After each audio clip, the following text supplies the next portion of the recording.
Hello and welcome to another edition of Emily Talks Tech Jobs. I am really excited to be here today with Kedeisha Bryan. So, Kadisha is the founder of Data in Motion, a US Navy veteran, and a self taught data scientist who's helped thousands of career changers break into high paying analytics careers. From delivering pizzas to delivering insights, she's built a thriving education platform, taught on LinkedIn Learning, and worked with top firms like Booz Allen Hamilton and NASA, all while showing that non traditional paths can lead to extraordinary careers in data. Kadisha, thank you so much for being with us here today. Thank you, Emily. I'm glad to be here. Wonderful. So, what did I miss anything about you? Could you tell us a little bit more about yourself? Okay, let's see. So I had an untraditional path coming here. Originally flunked out of college in 2016. My parents wouldn't want to bail me out and give me some money to finish school, so I joined the Navy. Got out in 2020 in the grand era of COVID. Expected to just walk into six-figure jobs because I was a calibration technician in the Navy. No one was handing out any six-figure jobs. So all I could get was delivering pizzas at Domino's, making pizzas at Domino's, then delivering Amazon packages, and then eventually in a warehouse. So I was basically working those like very manual labor jobs for about a year or so. Um, Wow. Discovered data analytics because I was like, this sucks. I feel like I should be doing more than this. And then I looked it up. I spent like a month like looking up the different jobs. It was basically data engineer, data scientist, and data analyst. Obviously, data scientist was a sexy thing, and it said it had more money, but it talked about like statistics and like hardcore math, which I'm just not a fan of. So I stuck with data analyst, and I looked into supply chain analytics because that's what I was actually studying at the time. So I wanted to do something that blended stuff that I was already coming with in data analytics, and I had a yellow belt, Six Sigma yellow belt. Anyways, I just learned on my own at the time, like YouTube tutorials, online courses, and built a portfolio. And I landed a job about 3 months or so later, and it's kind of been history ever since. Pretty Wow. much. Amazing. And what was that like, that moment where you realized like data was it for you? I would probably say there were certain things that were just coming naturally. So, like for example, like Tableau. I think um, being able to just because like I'm a naturally a creative, to be honest. I grew up writing poetry. I grew up like drawing, so I'm more of a creative than anything. So I the things that naturally came to me was like the storytelling and designing the dashboards, like the color stuff, and the fact that early on I would have these quick wins where I'd create like my first dashboard, and then stakeholders loved it, and I'm like, wow, this is my first job in data, and I just learned these skills literally like 4 or 3 months ago at the time. So the fact that I loved what I was learning, so it's easier to like keep going when you're not good at it at first, and two, I just one, I loved what I was learning and I was actually good at it. So there were just certain things I was good at. So I enjoyed that. So I would say that's when I felt like, it was for me. Okay. Okay, great. So I mean for all the career pivoters out there who are looking to pivot into data, I mean of course that we've already seen that we can do it because I've been following you for a while and I know that that absolutely is the case. But yeah, straight from Kadisha's mouth, what happened for her or how she made it work for her. And now you've pivoted again from being just a data analyst or a data scientist into coaching others. So you work with a lot of career changers yourself. So what are some kind of like the common fears they have around making a pivot like that, and how do you help them like overcome that? Biggest fears is one, can they do it? Do they have the skills for it? Are they good enough? Um, is their background good enough to pivot into? So it's usually, honestly, learning the skills is easy, like learning the technical skills. It's really the mental stuff. So even in my program, um, I work on a lot of like personal branding worksheets and things like that. So people understand that you're coming to the table with skills already. So I'm very specific on like who I like to work with. Again, when I say changing your careers, I'm talking to people who you've had a career in whatever already, right? So you're not starting over, and you understand that you're bringing things to the table, so you're not just like learning a completely brand new skill or a completely brand new career where you have to start over. So the biggest fears that I've seen is just like, can I do this? Am I even good enough to do this? Kind of like seeing themselves as an analyst, like literally that mental picture. That's really the main thing. I mean, when it comes to like skills like SQL and stuff, obviously it's a little hard at first, and then you teach them how to like think and code and whatnot. But it's really the mental stuff that's like the harder things that for people to overcome, and I think the most important, to be honest. Yeah. Yeah, I think thinking back on my work with career changers, I think that is totally valid. I think there's always this kind of imposter syndrome around, can I do it? I don't have this background. Are people actually going to believe me? And then they go into interviews like nervous about being able to convey their story well. And I feel like once we really hone in, like, this is your story, this is what makes you a good candidate, these are the transferable skills that you've had from your work in the past that you're going to be able to leverage into a new career in a new field. That's when like really amazing things start happening in the interview front. So yeah, I agree with you 100% on that. Yeah, and And those are things that people it's not going to take overnight to really get that, because like you can like say that to someone, or someone can hear that right now. mm-hmm. And honestly, it really does take time to really learn that. So that's why like it's one of the first things we start with, so that over the course of the 3 or 6 months, it's not, it's something that you can like in the background or whatever already kind of like feel or develop, so that you can walk in with those, with confidence in interviews. Because at the end of the day, you could be like have all the skills in the world. If you come across as entry level, if you come across as like not confident, you're not going to get the job. Like I tell, like there's, whenever, like I'm pretty sure you have clients who, the dreaded, they go to the interview, and then they get the, you don't, we don't, something about like you don't have enough experience or something, and it's like, I mean, clearly your experience is laid out on the resume, so Mm-hmm. they actually like your experience on paper, because if not, they wouldn't have invited you. Usually, Right.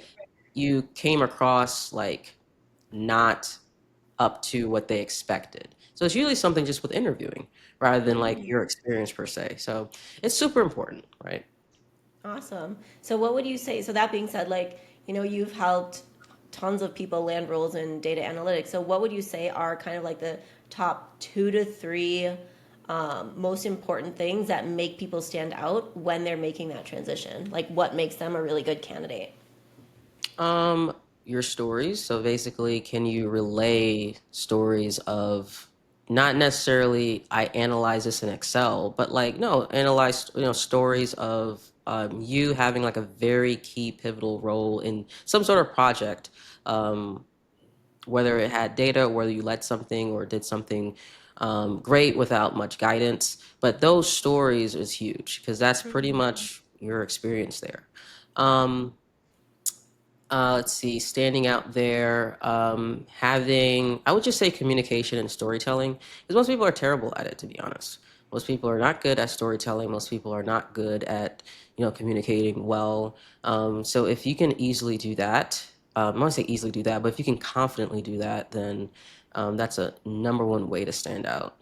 Yeah. Um, and I would say, I mean, as far as like tangible things, I would say like a portfolio in terms of like showing what you can do, Mm-hmm. especially nowadays where there's a lot more in, as assignments. What do you call it? Take home assignments, and even now live assignments, like live like projects or something to do, like case studies to get Mm-hmm. evaluated for. Um, I think those are some of the things. Like one of our mentors actually had one for a big company everyone knows about, and it was something where he had a data set. He actually had to create a slide deck in like 60 minutes or something, like live in the interview. Wow. Um, He actually would have got the job. He actually turned it down. But Oh. again, so like when I say like, hey, you need to know data storytelling, PowerPoint, like no one else is really saying this, or no other sites are really saying it, but it's super important. So Mm. storytelling, communication, like your strong stories is super huge. So and Yeah. confidence. Awesome. Okay, great. Yeah, and I think I can also echo that because when I hired for BI, it was we had like a stakeholder interview during the interview process. So basically, somebody on another team who you would be supporting with your data analysis, and you had to win them over as well as your own team. And they were really judging like, are you going to be able to communicate stuff to me in a way that I'm going to be able to understand it? So I think that's something like when it comes to these technical rules that people think like, oh, I'm going to be coding all day. Well, yes, and I mean, you're also going to have to explain that to a person and like help like guide them through the impact that it's going to have, like your output is going to have in their business area. So yeah, I think especially for people in data, that's super important. Absolutely. And that stuff's getting commoditized too, in terms of like, even just coding in general, a lot of um, shall I say, responsible vibe coding is being implemented in the workplace. So it's not like utilizing ChatGPT or whatever it is all bad, but it is happening. So it's like the learning curve Mm. to be able to, you know, one of my very first projects actually at my very first job at Cox, I had to create like an automated pipeline for the first dashboard I built, and I had to learn Python, and I think it took me maybe like 2 or 3 months or something to like actually like finish it.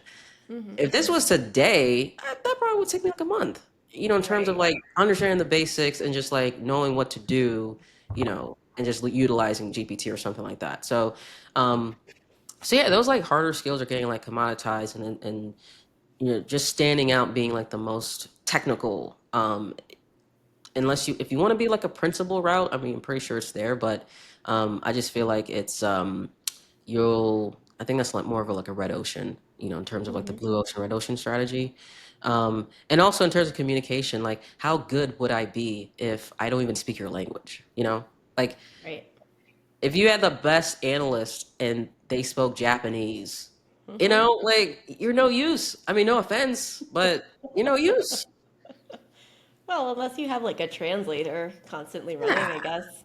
yeah, yeah. But from English to English, I don't think that exists just yet. Maybe a business idea for you, Kadisha.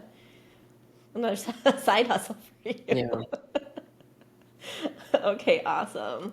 So now I would like to shift the focus to your community that you have. So tell us a little bit about about your community and the people that you work with and how you help them specifically.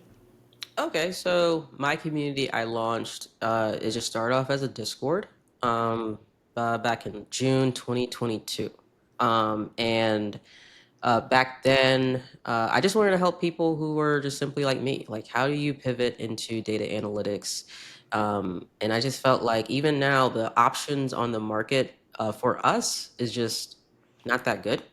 And I felt like, especially a lot of people think about, oh, should I go get like a degree, another master's degree program? And I just feel like the quality just isn't there in terms of like how to actually land a job and be qualified to land a job. Um, so the community, it's a lot of folks. It's mostly again like career changers, but we help them with unlimited one-on-ones. We help them with like personal branding. We help them. They get their own private coaching channel where they can ask questions anytime. We have group coaching calls. We have continuous education, live stuff, and just a lot lifetime community. And we also give them the roadmap exactly. We give them the projects, we give them feedback on everything, and we also give them an internship. So they literally work with my data for over 3+ years, marketing data, and there's all types of stuff that they can do. So we literally give them like the package. Like I don't know how many options there are where you can have access to analysts who currently work in the space who make really good money. and some who also did the career pivot. So they know like you work exactly with people who have been exactly where you want to be and are still Hmm. growing their career, and they can give you that insights. And one of the things that I really like about how I developed it um, is that for me, I've gotten most of my jobs with networking, but not everybody has obviously 30K followers or whatever it is. So I'm glad that I actually have other mentors and coaches who, still know how to, the best practices of actually landing a job, not just from network or not just from posting. So they get like all the different types of strategies versus like something that's just like one-sided that they may get, from, other options. But that's pretty much it. It's grown. It's really exploded this year. But that is the community in a nutshell. Awesome. And have you ever, in the cohort and in like the many, many people that you've worked with, is there like one person who stands out to you who made like an amazing change and landed really a goal that was kind of beyond their expectations? I'd say multiple. I don't want to say like super names. I'll say I don't want to say like numbers, but um, I usually say when I say like you can be making six figures, 150 plus in like 18 months or so, not lying. I literally had people who have done that. Yeah, so it's true. Um, there is dang, I really don't want to say names. That's the only thing. No, don't say names. But like, Okay. what did they do before and like, what are they doing now? You don't even have to say Oh, company, maybe like industry or. oh, okay. So I had one student who was working HR, and her so I used to have a back then I used to have an intake form with like Google Forms, Mhm. and I asked like what's your target range, like what you would like to make. Hers was like 70K, and she Mhm. actually ended up getting an offer that was like 150 in the yeah. Wow. So yeah. Right out of the Um program? Yes. And again, when it comes down Whoa. to like career changer and leveraging your experience, that's what we're talking about here. Like you don't get stuff like that, coming off entry level or Yeah. like acting like you not really leveraging your experience. Like that's Mm. the power of pivoting into data analytics versus like, I don't know, ML engineering or like cybersecurity engineers. Like you can more easily like um bring up stories on like how you've used data to make decisions or whatever it is, even if you never use like, Power BI or whatever, versus like, if I wanted to pivot to cybersecurity or something like that. Like I can't say I've been doing cybersecurity all my life. Right. So Right. Okay. So industry match maybe important there. yeah. Okay. Okay. Great. So now I'm wanting to shift a little bit like back to your personal story and your perspective. So you pivoted from a military career. First of all, did you say you flunked out of college? I did flunk out of college. I flunked Wow. out. I actually like to say dropout because I feel like it makes it's not as bad as flunk out. But I literally flunked out. I did not qualify for financial aid anymore. I flunked out. Like my GPA was below a 2. So that's why I was Oh. like, my parents didn't want to bail me out to say, hey, can you pay for this? No. Hmm. Oh yeah. So yeah, I literally flunked out. All right. So you flunked out of college, I joined the flunked out. Navy, No. and then from there came back. Pandemic hit. It was rough. We did some pizzas for a while, and then you pivoted into data. So when you look back at like your military career, what were those transferable skills for you, or even from any of the experiences you had? Like, what were the transferable skills that you really leaned onto when you were looking for your first role in data? Ooh. So first it was hard because again, I did not know how to interview. I thought, Mm, my resume would speak for itself. right. Uh so I would say, like I said, I all the stories that I had was from my military in terms of like story, in terms of like I said, like the stories, like the high impact stories that you have or the situation catalogs that like you say, all mine was like straight military, and I wanted to do ones where I was a star of the story.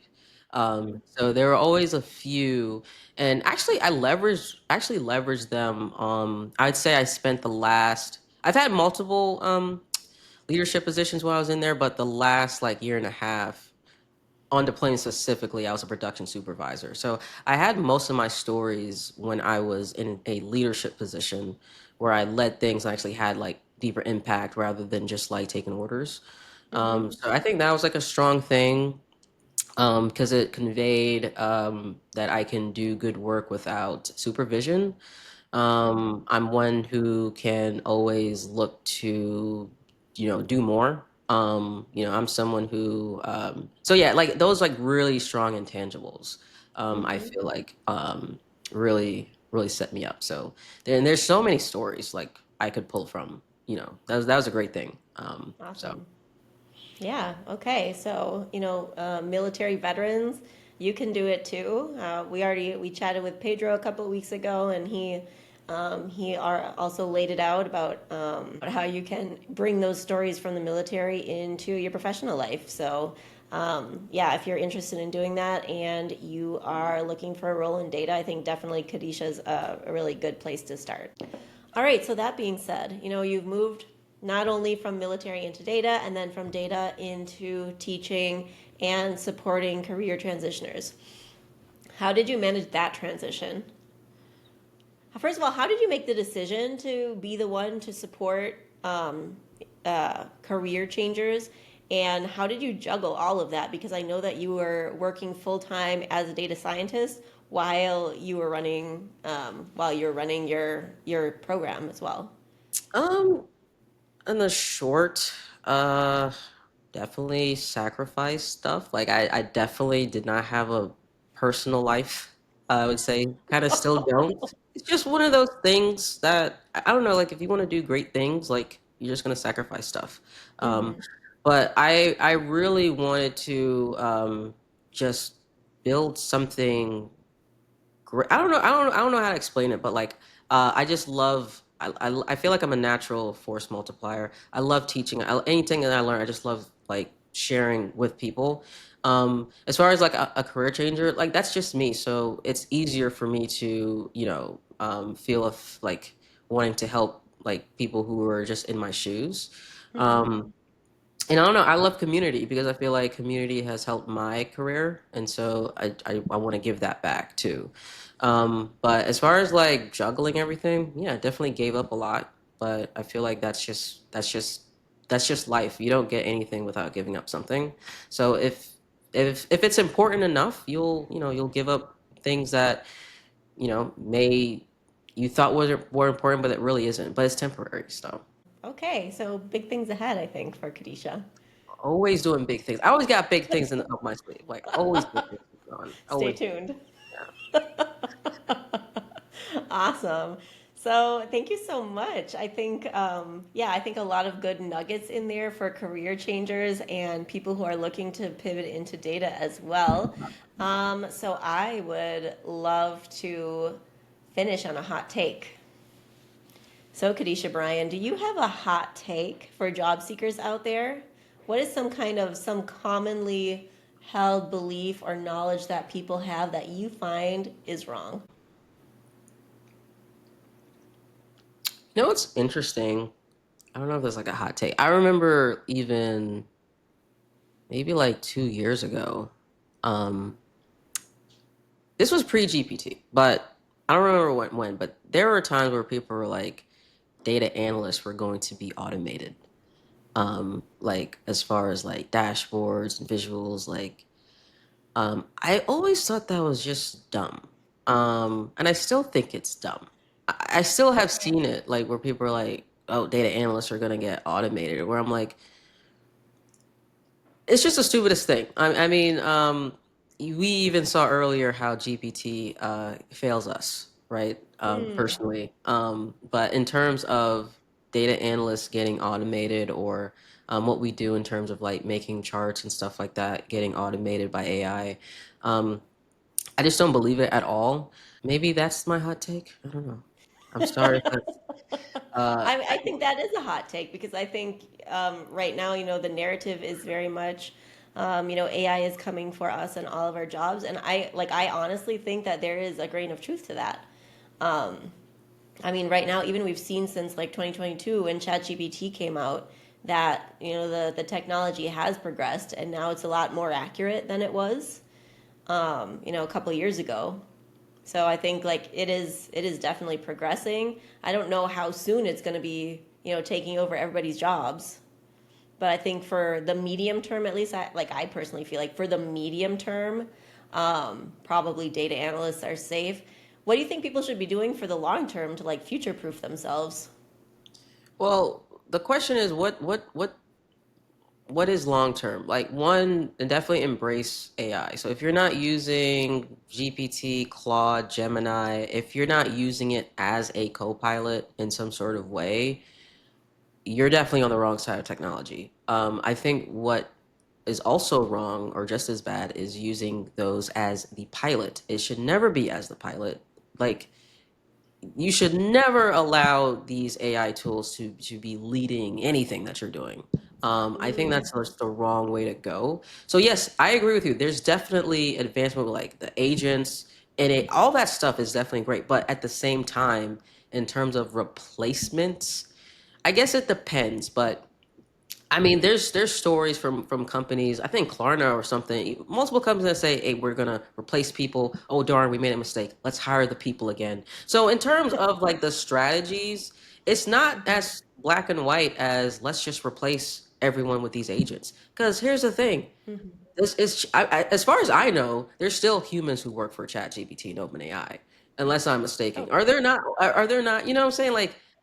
Like so in terms of absolute replacements, maybe we can be more specific instead of like fear mongering and saying it's coming for everyone's jobs. Like, let's be more specific. Um, but as far as like data analysts and in tech, we're fine. But you should be using it as a co-pilot and not as a pilot. right. Efficiency gain. If you're not efficient, the next person interviewing after you will be. Oh, for sure. Oh, you know what? The mentor actually, he said he was actually allowed to use GPT during the interview. Like it was encouraged. Okay. You know what I'm saying? Like I feel like that is the way to go. Like that's where we're going. But it's like you have to know how to use it effectively. Right. Because again, it can be very wrong, as we've seen today. Absolutely. All right. Well, let's end on that. Thank you very much. If people want to get in contact with you, Kadisha, how can they do that? How can they reach you? Find me on YouTube, Kadisha, your data career coach. I'm also on LinkedIn. Um, I'm also on Instagram. I'm very small on Instagram. Find me, please follow me. But you can catch all my best stuff on YouTube. Awesome. Well, I think I found you on LinkedIn. Yeah. LinkedIn is still popping. But as far as like my best stuff, you gotta go to YouTube. Awesome. Well, I guess we'll see you there. All right. Thanks, Kadisha. And you guys will be able to find all of the links to Kadisha and her content in the comment section below. So thank you so much for being with us here today. And thanks, everybody, for joining us. Bye now.